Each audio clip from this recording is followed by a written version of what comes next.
The Mark Dolan Show understands that the prodigal prince, Prince Harry, is to sensationally invite his father, King Charles, to the Invictus Games in Birmingham in 2027. Now, this is a desperate plea from the prince towards his own father.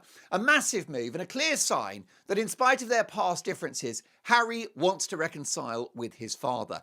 Now, this is an aggressive manoeuvre from Harry because it places the ball very much in Charles's court. It's going to be awkward for the king, who no doubt misses his own runaway son.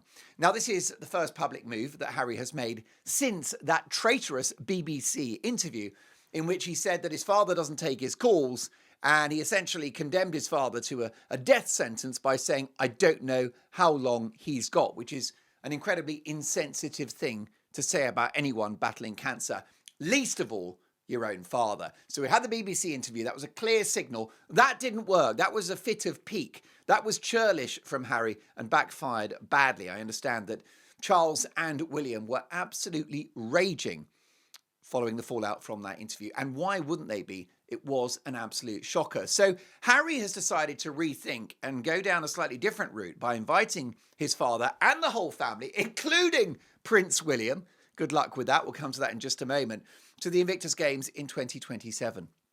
So it's a power move. This from Harry is a flex. And I detect the hands of one Meghan Markle, my husband.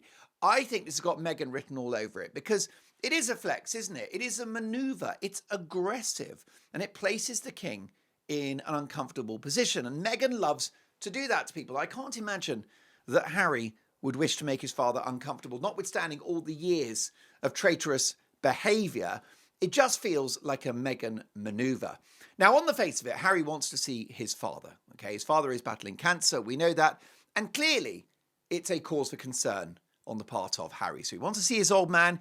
He misses his family. He misses the United Kingdom. He knows that life is short, and he's conscious that his father is mortal and possibly more mortal than others, given his diagnosis. But this is not the way to do it. It's too public. It's indiscreet, which is why I suspect it comes from the Meghan Markle playbook. This is not the royal way. The royals are subtle and they communicate through private channels, not through public announcements. And it does put Charles in a very awkward position. It is essentially emotional blackmail, isn't it? Because the military is a good cause. And therefore, this is, very awkward for Charles because on the one hand, he wants to support a military cause, particularly injured veterans. Is there a better cause than people that have put their lives on the line, lost limbs in order to protect the freedom and the democracy in which we inhabit? I mean, they are the greatest of our heroes, aren't they? They say everyone's equal. Well, I don't know about that. I think that military veterans are above the rest of us. I can tell you for sure they're above me, okay? Because I have never had to place my life in harm's way to protect this country or any other. So, that's why Invictus is great. And that's why Charles appreciates the cause. So now he's in a right pickle. What does he do? He sits there and goes, well, no, I'm not going to attend the Invictus Games and I'm going to snub the war veterans. Plus, it's not just about that because it allows Harry to say, oh, I'm trying and my father is not. Oh, I invited him to Invictus in Birmingham 2027, but he didn't come. He was a no-show. He obviously doesn't care about me, and he doesn't care about the injured veterans. Humpy-dumpy-dumpy-dump. Poor Prince Harry, the world's least happy millionaire. Humpy-dumpy-dump.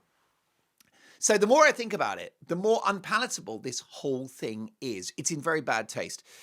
But we know that Harry is desperate now. This is, as I've described for the thumbnail of the video, it is a desperate plea by Harry. It's an act of desperation. It's a man that's got no other options.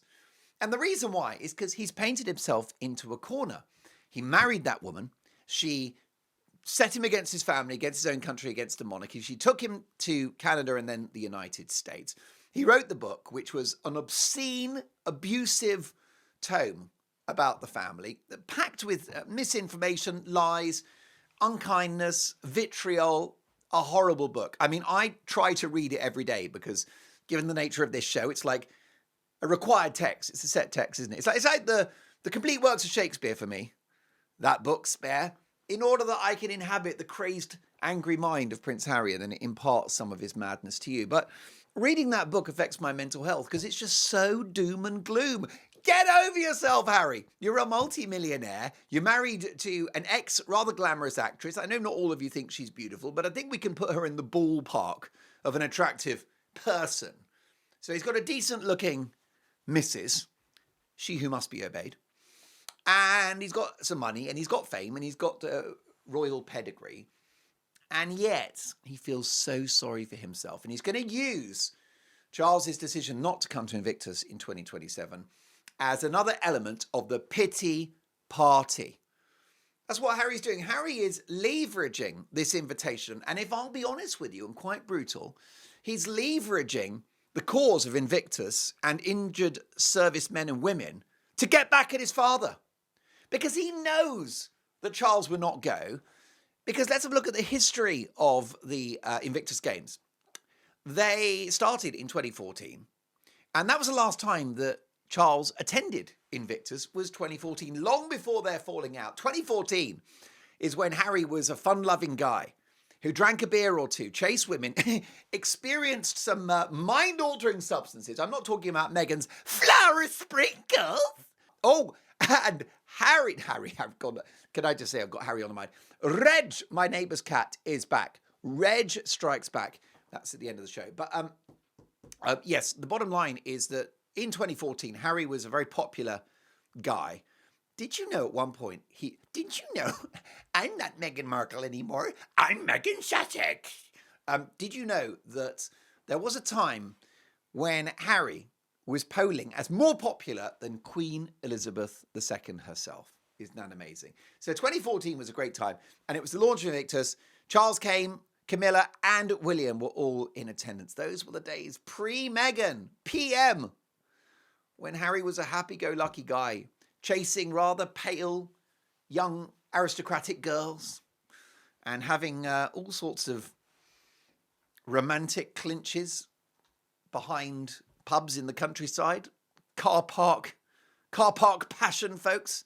Can you imagine? In the undergrowth, sort of, nosing his way around a hedge or something. Goodness knows what went on. It's a family show. We'll just leave it there. We shall leave it there. But he got his hands dirty. He's green fingers, loves a bit of gardening. Okay, so that's fine. He was very popular then, and Charles, Camilla, and William attended. But that was the last time they went because it was the launch. Charles doesn't just turn up to the opening of an envelope. He's not Meghan Markle. Even when he was the Prince of Wales, Prince Charles, he was next in line to the throne. He was Queen Elizabeth's son. And he wasn't just going to turn up to a supermarket opening or the unveiling of a new lavatory in a shopping centre. This is Prince Charles we're talking about. So he hasn't been since the launch, which means he doesn't go because he's too important. So Harry inviting him now, that is a bear trap. It's absolutely a bear trap because he knows, but the answer's no. So he's inviting his father, and it is politically very damaging to the king because suddenly the king doesn't care about his son, doesn't care about the veterans, heartless. And that plays in to the Montecito narrative. I believe being architected and peddled. Is architected a word? It is now. They are in Montecito, and Meghan has stage managed this whole thing. She's the author of this terrible, unwatchable movie. It's a bear trap for Charles. It's extremely rude to invite someone to something to which you know they cannot come. It's a flex, it's aggressive, it's nasty. And I feel so sorry for Charles because he's in a lose-lose situation. It's great politics on the part of Meghan and Harry, I've got to say. Now, here's what you do. If you're serious about getting Charles back, you build bridges privately. You do it in a discreet way. What's wrong with the letter?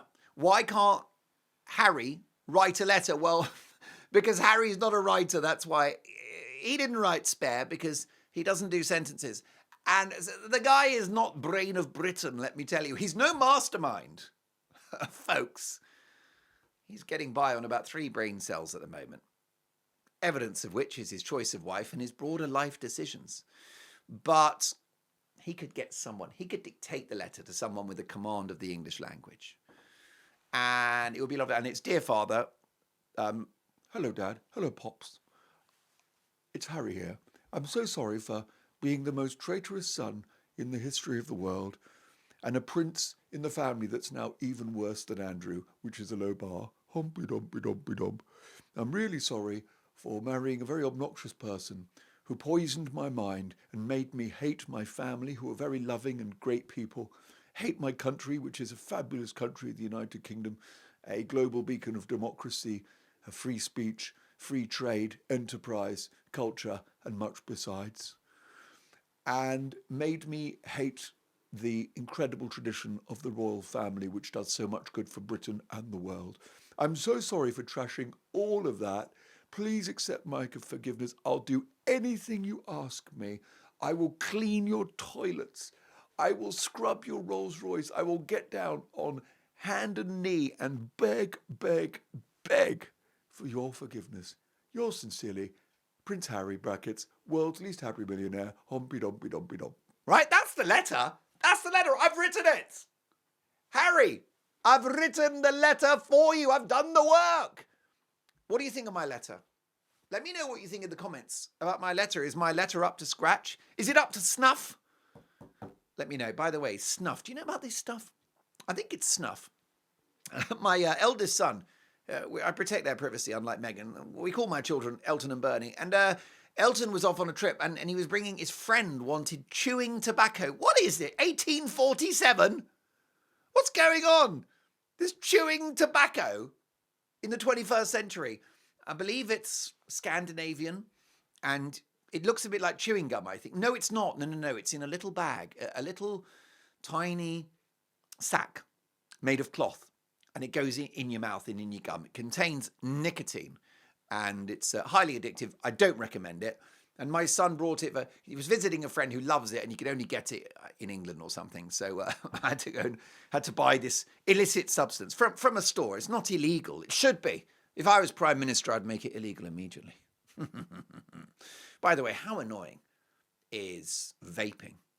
Because do you remember, I'm old enough to remember when everyone smoked. I mean, I remember when pregnant women smoked, which is obviously not a good idea, is it? But I remember in the 70s and 80s, everyone smoked, including, in fact, especially pregnant women. It was so bad in the 80s, women would get pregnant and then learn to smoke. It was that's how ill-judged public health was in the 80s. Although I will say, I don't know what you think. I think it was a happier time. I didn't see anything wrong with those babies. I mean, I'm the son of a smoky mother. By the way, careful, Mrs. Dolan did not smoke during the pregnancy, but I was in a smoky world. She was in a tobacco world. She will have gone to restaurants and bars and all the rest of it when she was expecting me, cafes, and she'll have passively breathed in the smoke. So I'm a nicotine baby. I turned out all right. Nothing wrong with me. Whereas now, there's no smoking, and then all the babies, a lot of issues. It's crazy, mental health stuff. And anyway, that's another story. But we are, don't you think, sort of Western society, we're getting less healthy. And why would that be? We've got, more medications available, more investment in health services, but we're sicker and more depressed. It doesn't make any sense to me. Look at the Second World War. I'm in London, right?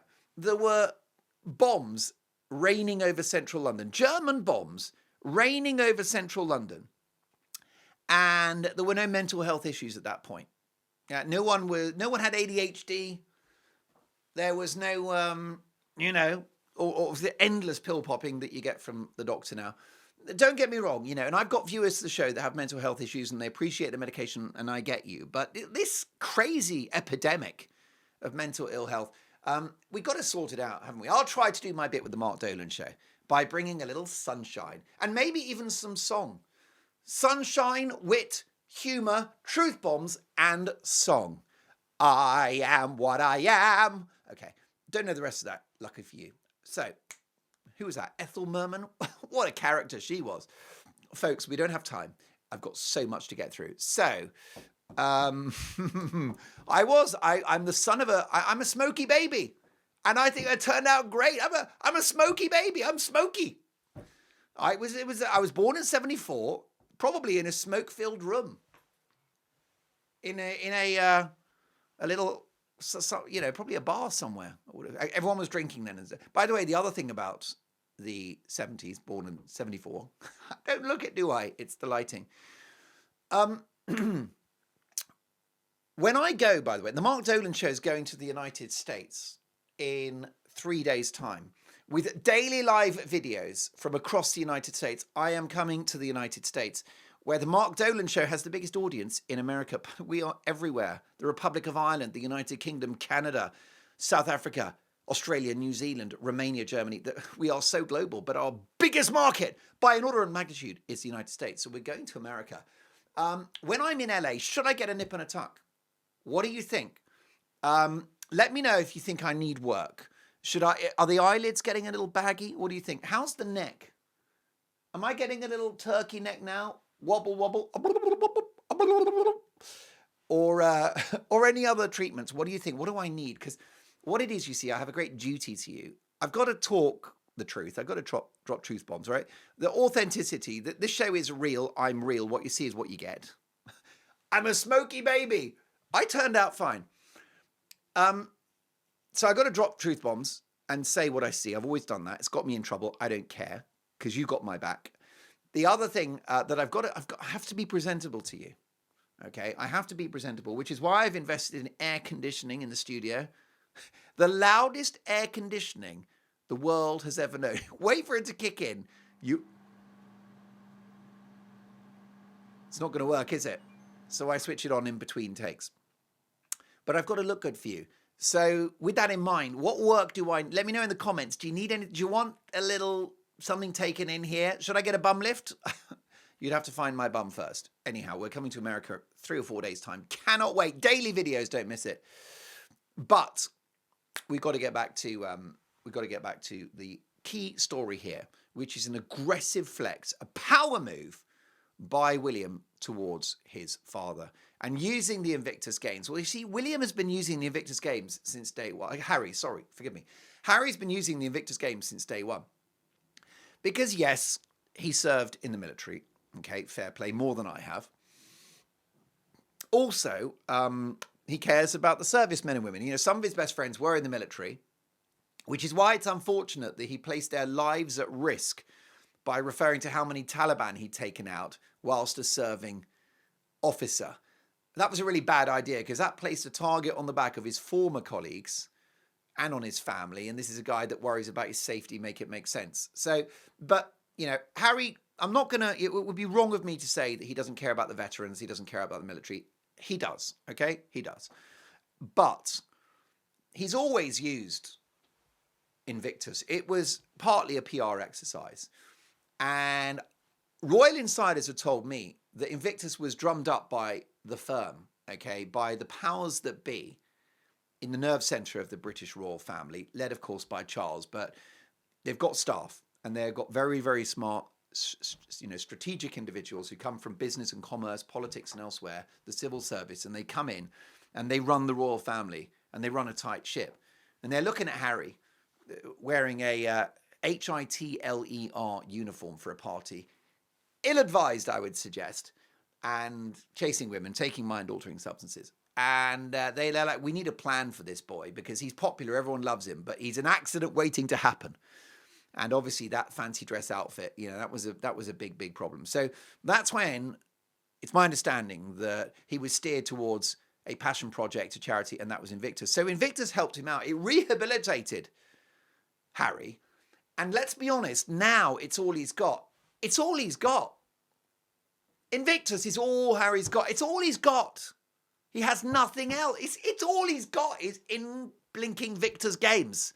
He's lost Centibale, which is a smoking ruin of a charity, where he exited, dropped them in the doo-doo, barely visited Lesotho, twice in 6 years or something.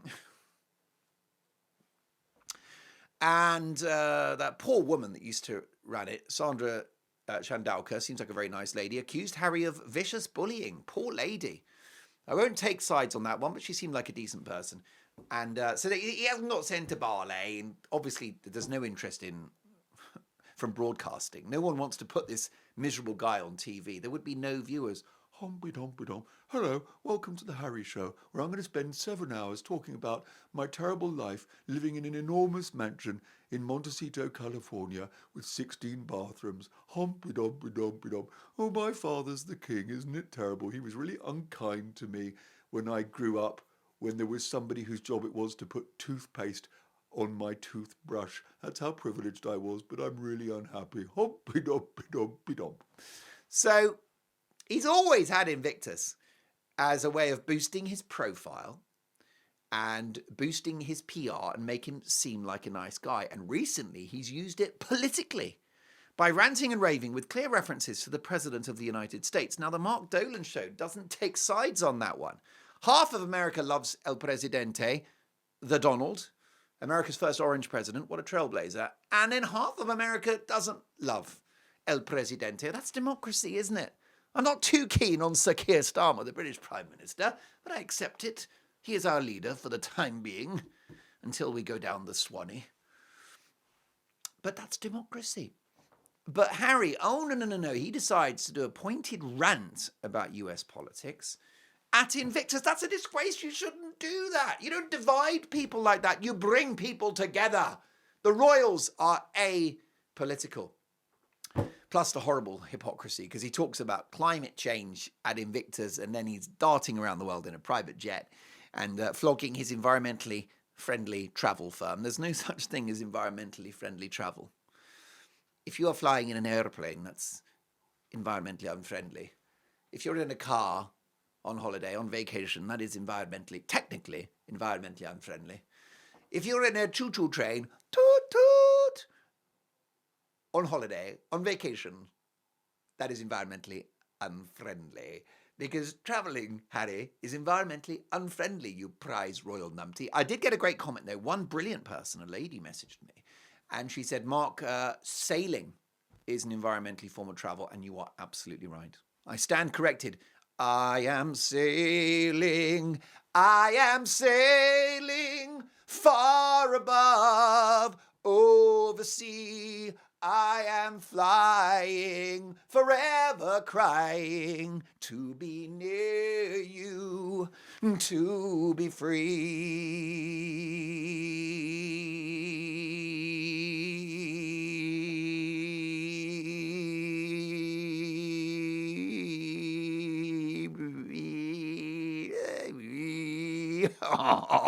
Nah. So, there you go. Charles is not going to go. He shall not attend, and he should not attend. This, by the way, can I tell you, Mail on Sunday, brilliant for royal scoops, right? And they have got this story, and I do love it, because the implications are massive for the bitter war of attrition between Team Sussex and Team Wales. And in the paper, an insider told the Mail on Sunday, the article's still online, check it out, mail.com. Mail online. I don't Google Mail online, it'll come. I'm not that au fait with the internet. I'm afraid I'm quite old, and I'm a 70s. I'm a smoky baby, and I turned out fine. Smoky baby, I turned out fine. I was smoky. I reckon I might well have been born with a cigarette hanging out of my mouth, a little Marlboro Red, just like, good morning, mother. It's nice to be in the world. So lovely stuff. My mother did not smoke during her pregnancy. Let me clarify that. It's only that London in 1974 was just a wall of smoke. So it didn't matter. Everyone smoked anyway. You just had to inhale and you would smoke. The other odd thing is no one drank water when I was growing up. Everything was either lemonade or cherryade, beer or wine. That was it. Those were the fluids in the 1970s. And can I just say, I think it was a great era. The music was better. And the comedy was good. There was no political correctness. It was quite a good time in the 70s. I'd take it back. And the 80s. Did you ever watch Dynasty? How great was that show?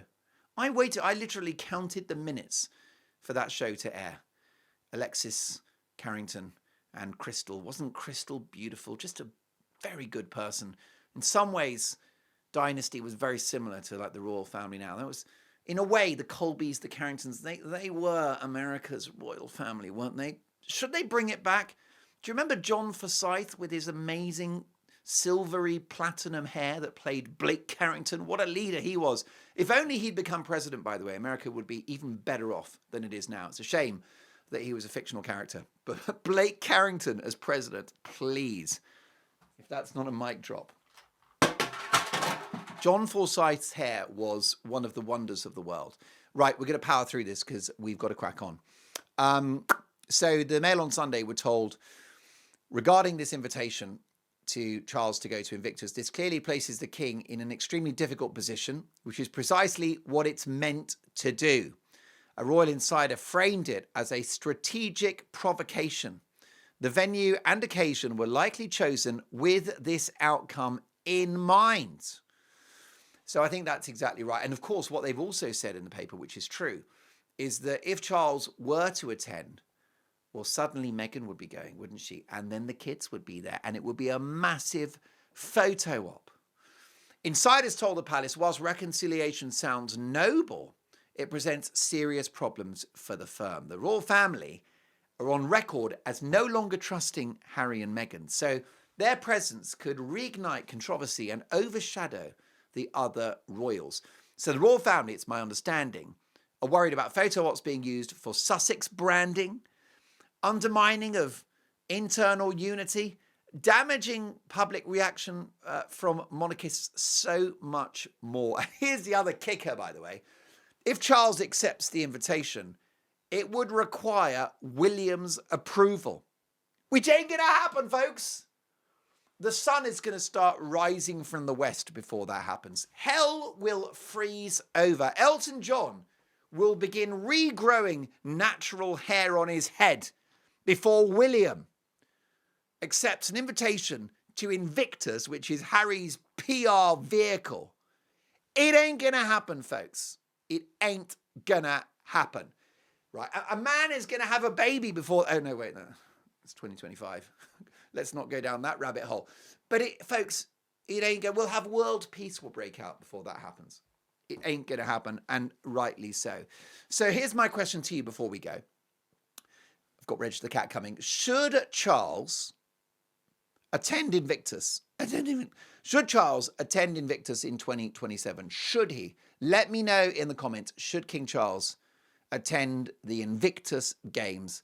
I desperately want to know. Can I throw one more thing in before Reg the cat, my neighbour's cat, which is that you won't believe the timing of this invitation, because the final day of the games at which the king would be expected to attend falls on Queen Camilla's 80th birthday. Do you seriously think that King Charles is going to schlep it up to England's second city of Birmingham, which is a good 2 hours from London, especially with the traffic? Do you think he's going to sit there at the Invictus Games in Birmingham whilst his wife celebrates her birthday in London? And is he going to bring her up to Birmingham saying, I've got a birthday treat for you. You're going to spend the day with Prince Harry moaning about his terrible life and listening to his ranty, rather political speeches. She's like, no, darling, I'd rather not come. It's not going to... Sorry, Queen Camilla sounds a bit like Prince Harry. How does she sound? Queen Camilla. Thank you, darling. That's it. She's quite staccato, isn't she? No nonsense. Thank you, darling. I shall take a rain check on that, because it's my 80th birthday and I don't really want to be sitting around a misery guts. If you don't mind, I'll just relax in London and look forward to your return. It ain't going to happen. Charles loves Camilla. 80th birthday, that's a huge deal. That's huge. 80th birthday is huge, isn't it? It's huge. So there's no way that Charles is going to miss out on his... And you wouldn't. I mean, it would be Mrs. Dolan. Can you imagine if I missed her birthday? Her 30th, her 40th, her 50th, her 60th. I've lost count of her age because she looks about 27. She's frozen in time, a little bit like Snow White. And I'm one of those dwarves, maybe grumpy, sleepy. I can be a lot of things. Okay, folks, listen. There you go. So it's a bombshell. Let me know what you think in the comments. We are literally days away now from the Mark Dolan Show heading to the United States. Cannot wait for that.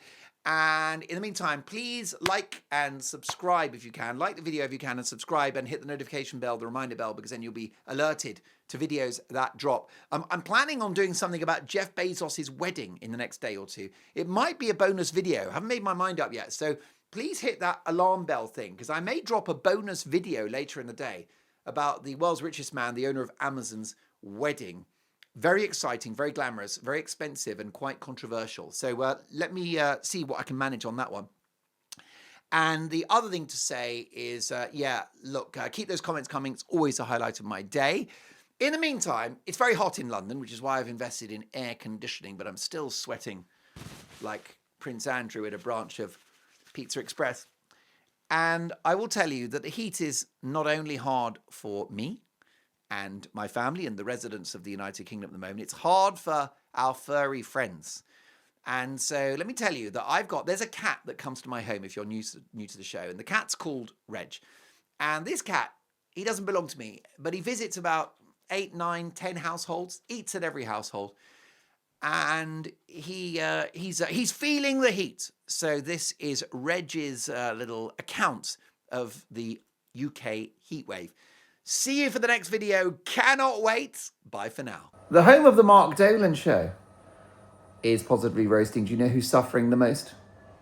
Not me, not Mrs. Dolan, not Elton and Bernie, my 2 kids, but the real star of the show. Reg. Hello, Reg. Now, the problem he's got is he has a very generous coat. Don't you, Reg? You have a very, very generous coat.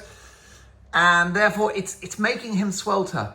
Of course, we know that his DNA originates in Egypt and Africa. But for some reason, he's decided to go out in the sun. Reg, this is very unwise. Ah, you see, he's nobody's fool. He's going into the shade. Because, of course, that is where it's coolest. You've got the moist soil of the garden, carefully tended to by Mrs. Dolan. And there he goes. Let's get a close-up. The letter-spotted Reg. Can you see him? There he is. Nestling in the bushes.